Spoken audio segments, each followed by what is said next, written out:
Hello guys, para po sa mga Aries. Today, a message sa mga Aries. I need 2 message dito sa mga Aries. Para to sa mga Aries.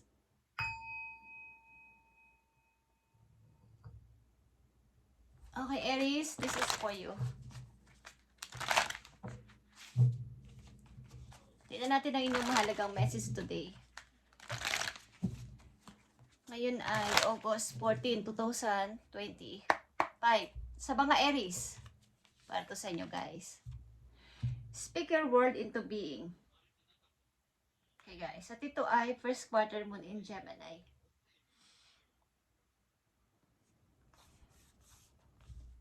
Maring sa inyong ugali, meron kayong dalawang dalawang karakter sa inyong kinakaharap na sitwasyon sa kasalukuyan guys. Okay? Para itong twin. Okay? Katulad ng Gemini guys. Okay? Speak your word into being.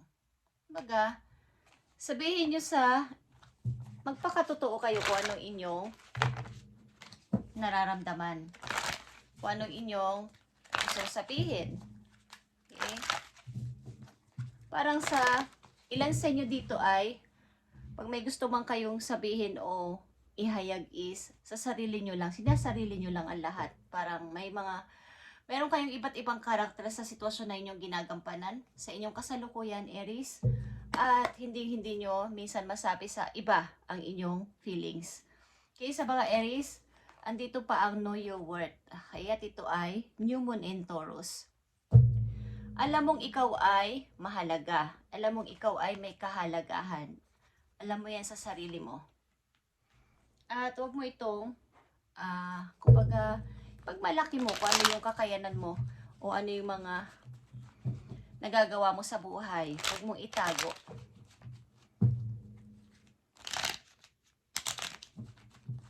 Tingnan natin ang nakapaloob dito sa Speak Your World into Being, Aries, at know your worth.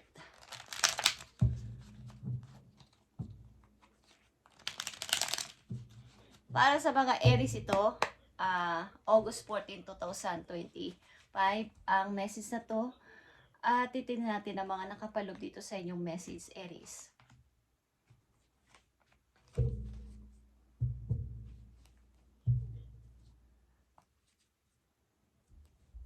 Okay, nandito ang Two of Pentacles at the World. Nandito din ang Wheel of Fortune, guys. May mga pagdadalawang isip kayo sa mga pagdidesisyonan nyo sa inyong kasalukuyan. Meron siguro kayong mga pinagpipilian. Mani ito ay lugar, ups and down, na kukunin ko ba to, i-accept ko ba to, or pababayaan ko na lang kasi mahalaga tong pareho sa akin. Itong new and saka itong luma. Okay, tingnan natin ang Speak Your Word into Being. Guys, nakikita nyo ang Queen of Swords. Ilan sa inyo ay mapag-isa, ilan sa inyo ay hindi masyadong nakikihalubilo. Baga, is may sarili kayong mundo. Ilan sa inyo guys, Aries, na nandito sa reading. At kung may mga gusto man kayong sabihin is, katulad ng sinabi ko kanina, sinasarili nyo lang o ayaw nyong ihayag sa iba masyado ang inyong feelings. Kumbaga mayroon kayong ilan sa inyo may pagka-cold heart pagdating sa ganong bagay. Maaaring dahil sa mga inyong naranasan dito sa sitwasyon ninyo. Yung kawalan, yung pagkasira ng isang tahanan, kaya yung basta yung nawalan kayo, kahit ano to, bagay man to, tao, na nawala sa inyo, kaya meron kayong trauma, ilan sa inyo, na maghayag ng sarili nyong feelings sa iba, or i-confess yung inyong nararamdaman. Ayaw nyo na kasi, ilan sa inyo ayaw na rin may maalala pa, o ayaw nyo na rin maalala pa ang nanakit sa inyo. Okay, Aries? At nandito ang Know Your Worth. Yeah, nakikita mo to. Know Your Worth. Nandito ang Queen of Pentacles. Ito ay Capricorn energy. Taurus din. But, alam niyong kayo ay mahalaga at marami na kayong na-achieve o na-achieve sa buhay. Kaya lang andito yung mga conflicts sa sarili. Bakit marami na akong nakuha, marami na akong naabot, marami na akong na-achieve sa buhay ko. Andito pa din yung time na ako ay malungkot, okay? Sa inyong behind the scene. Kumbaga, sa labas, sa harap na mga tao kayo ay lagi nakangiti, down to earth, at malapit sa mga nangangailangan ng tulong. Pero pag kayo'y nag-iisa, nandun yung kahit mayroon na ako, kahit na mayroon na akong magandang nangyayari sa buhay ko, andito yung lungkot. Okay? Ilan sa inyo ay sobra yung pag-work, Aries, at madalas talaga mag-isa. But, andito yung pagkamagandang loob nyo. Pagtulong sa kapwa. Okay? The High Priestess is here and the Queen of Pentacles. Andito yung bilang isang professional na person na ma-private. Okay? Ma-private kayo sa inyong mga nararamdaman talaga at nararanasan sa buhay. Ayaw itong sabihin kahit kanino, kahit may konti-konti kayong yung may mga lungkot kayo, ayaw nyong ikwento. Okay, sa mga Aries na nandito, ilan sa inyo nag-i-emote? Okay, or mayroong may pagmumuni-muni. Siguro marami na kayong pinagkatiwalaan sa inyong mga taon-taon sa buhay ninyo at kaya natuto na kayo, wag na lang magsalita ng kung ano-anong bagay na mahalaga sa buhay ninyo. Okay. At ito din naman ay nararapat. May mga tao kayong tinanggal sa buhay ninyo at pinutol na ang mga koneksyon sapagkat ito yung nagdulot sa inyo ng sakit at something na mga bad memories. Okay. Tingnan natin to guys. Aries. Tingnan natin ang mga nakapalob dito sa inyong message. Ayan, dito na naman ang Queen of Swords. Talagang, ang Aries na nandito sa reading ay medyo matigas na ang inyong puso pagdating sa pagtitiwala. Okay. Tingnan natin. Andito ang Queen and King of Swords. Maaaring isang taong pinutol nyo ang relasyon nyo sa isang tao o pinutol nyo ang kaugnayan nyo sa isang tao o connection sapagkat ito ay tapos na o natapos na. Kaya lang, andito yung complex, parang reflection. Reflect, okay. Galing sa nakaraan. Na kayo lang ang nakakaalam at ayaw nyo na itong ipagsasabi kahit kanino. Okay. Maaaring sa isang person na nagdulot sa inyo ng bigat. Kumbaga, nanakit din. Kung alam kong physical or emotional. Okay, guys? At, nandito ang 7 of Cups. Okay. Maaring sa kasalukuyan, meron kayong pinag-iisipan o mayroon kayong pamimilian o pinagpipilian na mga option or mga offer. Kaya lang, andito yung pag iisip-isip akong tatanggapin nyo o hindi. Ay, ito ay old. Papunta sa new. Tingnan pa natin to Aries. Kasalukuyan ng mga Aries. August 14, 2025.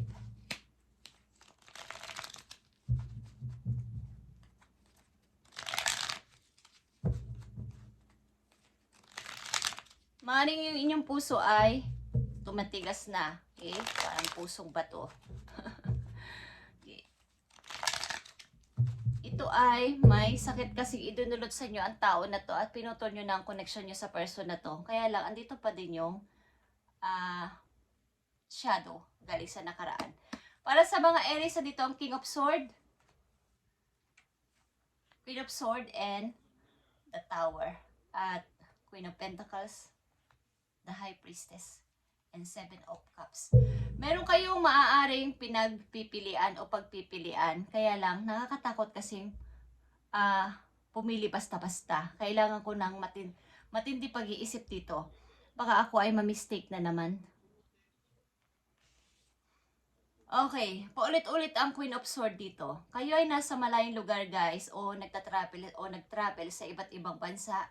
At gusto nyong lumayo talaga sa mga taong nagkakaroon ng connection sa inyo na nagkaroon kayo ng sakit, something na bad memories dito. Maaaring gusto nyo munang mapag-isa o mapalayo sa kanila o lumayo sa tao na to. At mamuhay ng nag-iisa muna, parang single, na nag-i-enjoy kung ano yung inyong na-achieve sa buhay o maa-achieve sa buhay. Gusto nyo munang i-enjoy ang inyong sarili dito. Maaaring ito ay nasa travel kayo guys. O gusto nyo mag-travel sa iba't ibang bansa na kahit mag-isa lang. Okay, para naman maramdaman nyo yung inyong napagtagumpayan o nakuha na ako naman ngayon. Ako naman ang dapat na mag-relax man lang ako. I-treat ko man lang ang sarili ko dahil marami naman na akong nagawa sa iba. But nauwi lang din sa wala. Okay, Aries, andito ang 7 of Swords and the 8 of Cups. Something talaga guys, kayo ay kung may offer man o option dito sa inyong kasalukuyan ay may konting yung pag-iisip-isip. Hindi na muna ako didesisyon ng napakabilis. Kailangan ko itong pag-isipang mabuti. Kasi ako ay naloko na dati. Marami siguro kayong pinagkatiwalaan at marami mga tao na nanira o sumira ng inyong magandang intensyon. Sa halip na kayo ay tumutulong talaga ay may mga tao talagang iba ang balak sa inyo, okay? Ang manloko lang. Tingnan natin Aries, ang message sa'yo dito. Para sa mga Aries, bigyan mo sila ng guide o advice sa kanilang naranasan na to at nararamdaman sa kasalukuyan. Thank you. Nandito ang Scorpion, guys. Ito ay new beginning for you, Aries. Malamang at sa malamang kung kayo ay, katulad na sinabi ko, kung kayo may pinagpipilian o pagpipilian sa mga susunod na araw o buwan is, piliin nyo ang new beginning, Aries. You are invited to instigate change. Okay, ni-invite kayo ng kapalaran o inuudyokan kayo ng kapalaran na magbago talaga ng mga gagawin na sa buhay. At andito yan. Mukhang kayo ay magta-travel o isang travelers or talagang pupunta ng iba't ibang bansa dahil gusto nyo muna itong kalimutan at maaaring mag-enjoy muna sa buhay mag-isa at i-relax naman ang sarili sa inyong mga pinagpaguran at inipon dahil kayo naman ang naghihirap nito. Okay? But you are also being warned that this transformation can be radical. Get rid of everything in your current life that can prevent you from improving. Kailangan mo ng pagbabago o pumunta na sa new beginning ng iyong buhay. Kaya lang, may yung pa nga, minumulto kayo ng nakaraan. Kahit na ito ay pinutol nyo na ang connection nyo sa tao na to, andun pa din yung napakabad na parang memories galing sa nangyari. Siguro itong, kung ito'y relasyon sa asawa ninyo o kasintahan ninyo, o isang pamilya, buong pamilya is, napakalaki ng pag-invest nyo dito. Yung inyong emotion ay talagang nag-down, na-drain, okay? And based on this principle, destroy before rebuilding, you are promised a beneficial rebirth. Okay. Gusto nyo itong parang kung sa bahay, kung nasunog o nasira, gusto nyo ulit gawin o i-fix. So, kailangan nyo dito ng pag-relax muna bago nyo ito gusto. Kumbaga, gusto nyo i-revert o gusto nyo itong i-rebuild ulit o mabuo ulit. Kailangan nyo muna dito ng konting pahinga sa isip. Sapagkat maaaring kailangan nyo munang mag-relax dito, Aries, bago ang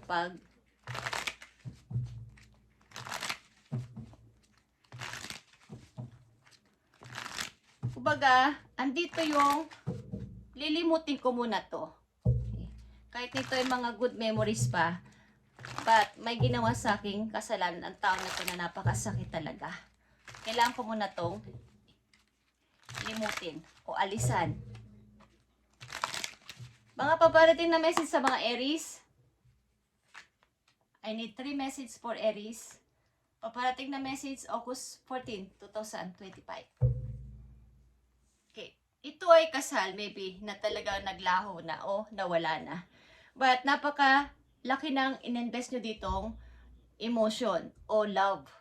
Napakalaki ng ibinigay nyo ditong pagmamahal sa pamilya na to.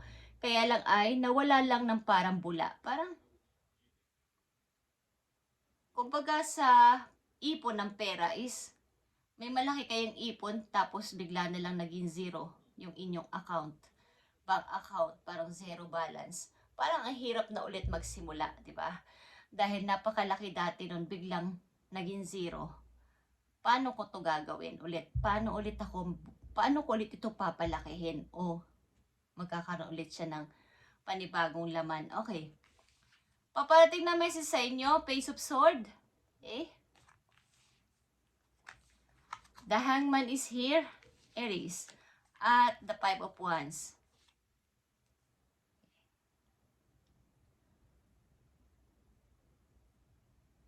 Maaaring yung inyong pagdidesisyon talaga dito ay nakahang muna at hindi muna kayo gumagawa ng napakabilis na desisyon at nagre-research muna kayo, nagtitingin-tingin o nagkikiramdam sa paligid bago kayo gumawa ng anumang desisyon niyo sa buhay sa ngayon at hindi na kayo nagmamadali. At yung mga tao na dating, kumbaga sa pamilya ninyo, kung kayo laging nag-aaway-away is, parang ayaw nyo na lang silang pansinin. Okay, sa inyo na to. Kumbaga sa loob ng pamilya, meron kayong 4 na kapatid. At akin na lang to Aries, akin na lang to Aries. Lahat na lang ng bagay sa inyo na magaganda at mga gusto nila kinukuha pa nila. Meron naman na sila is gusto pa nilang kunin yung para sa iyo is pinabayaan mo na lang. Or ayaw mo nang makipagtalo. Okay? Kung yun ang gusto ninyo is bahala kayo. Ikaw na lang ang lalayo. Nakikita ko dito. Okay, mukhang kayo ay lalayo muna sa sitwasyon para matigil na to. Sa mga Aries na nandito sa reading, tingnan natin ang inyong healing energy. Aries na nandito sa reading. Maaring meron sa inyong concern na isang tao.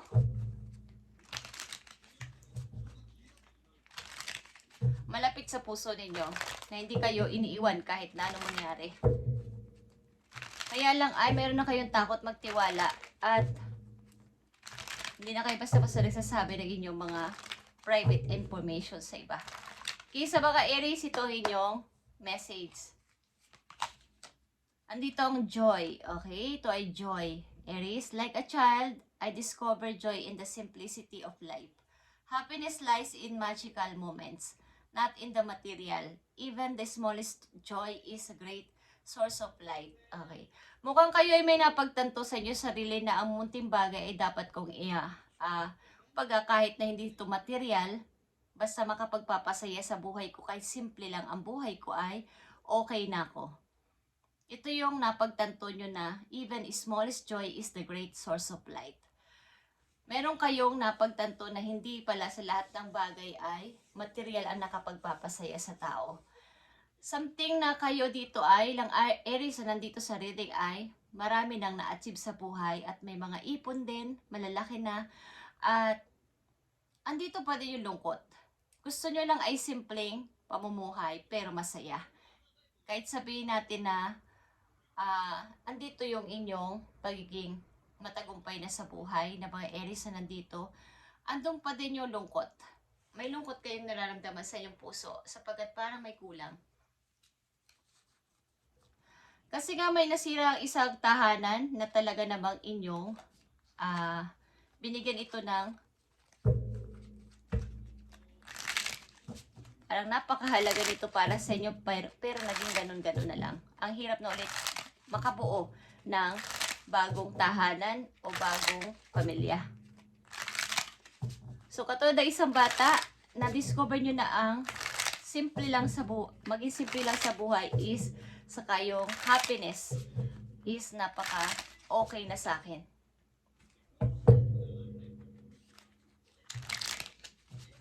Message po you Aries. Paalala sa'yo. Okay. Yeah. Huwag ka mag-alala Aries sapagkat maaaring may mga magme-message sa'yo. Okay? Ito ay number 14.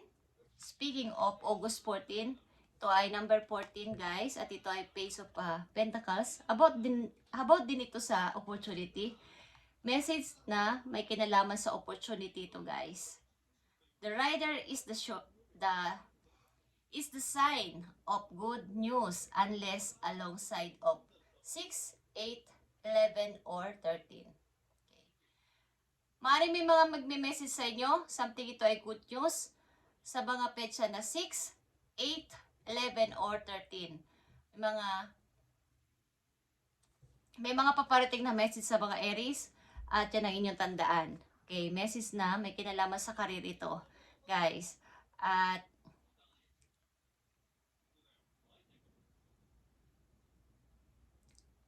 maaring ilan din sa inyo may balak na bumili ng lupain. Gusto nyo magkaroon ng lupain, guys. Or mga taniman, yung pagtatanim. Okay. Lupa. Something lupa. Gusto nyo bumili. Ari-arian ba? Okay, Aries. Tingnan natin ang message pa po yun. Isang message pa for Aries. August 14, 2025 sa mga Aries. Message mo sa mga Aries. Ito ay the star. Okay? Ito ay hope. Something kayo ay mayroong big target na gusto ulit. Kumbaga yun ay yung inyong goals dati ay naudlot at gusto nyo ulit itong buuin. Gusto nyo ulit itong i-fix. Ito ay isang big target nyo o goals sa buhay na naudlot at gusto nyo itong i-fix para mabuo at makuha nyo ulit. Okay. Ito ay para sa iyo ay parang naghihingi kayo ng hope. Okay? Nagwi-wish kayo kay God, kay universe na ito ay magkatotoo. Okay guys? At nandito din talaga mga parang compete o kompetensya sa inyo para sa pag-ibig din meron. Aries. Okay? May mga rivals dito, guys. Okay, at silipin natin ang inyong pag-ibig. Ano na nangyayari sa pag-ibig ng mga Aries. At sa susunod na araw ay i-read natin ang inyong pag-ibig sa mga sign. Para sa mga Aries, nasa relasyon man kayo, wala, ito ang inyong pag-ibig. Tingnan natin at silipin natin ang inyong pag-ibig sa mga Aries. Okay. Andito ang learn. Let love show you how to learn from each other. Okay. Mukhang ang mga Aries na nandito sa reading ay, kumbaga, paparating o wala pa ang inyong pag-ibig dito. Kumbaga, bago kayo pumasok sa isang relasyon ay pag-aralan nyo kung paano ba magkaintindihan ang bawat panig. Paano ba magkaintindihan ang dalawang puso nagmamahalan? Okay? Yung hindi agad sa mabilisan. Baga, kailangan mo nang kilalanin ng isa't isa bago magkaroon ng kasi yung heart talaga yan ay kahit sa mga kwintas, di ba?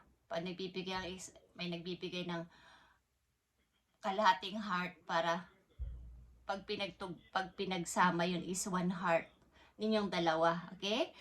Yun. Kailangan ay magkatugma lahat or nagkakaintindihan. May give and take sa pag-ibig. Okay, yun ang dapat din yung pag-aralan. Kung ito ay nangyari na sa inyo na mabigo at nasaktan, dapat munang pag-aralan kung yung totoong hugis ng heart. Okay. Ang ibig ko sabihin yung, ito ba ay totoong pag-ibig o mayroon lang na bad intention ang tao na to sa akin? Okay? Ito ba ay flirt lang? Nakikipag-flirt lang ba ang tao na to sa akin? Ito ba ay something date lang? Tapos sa hulit-huli ay may nasasaktan because may hindi magandang intention lang. Okay? Nauuwi lang din sa wala. Thank you, Aries, and God bless sa inyo lahat, guys. At sa susunod na araw, titignan natin at sisilipin natin na inyong pag-ibig. At ito inyong reading ngayong August 14, 2025. Okay? Thank you and God bless, Aries.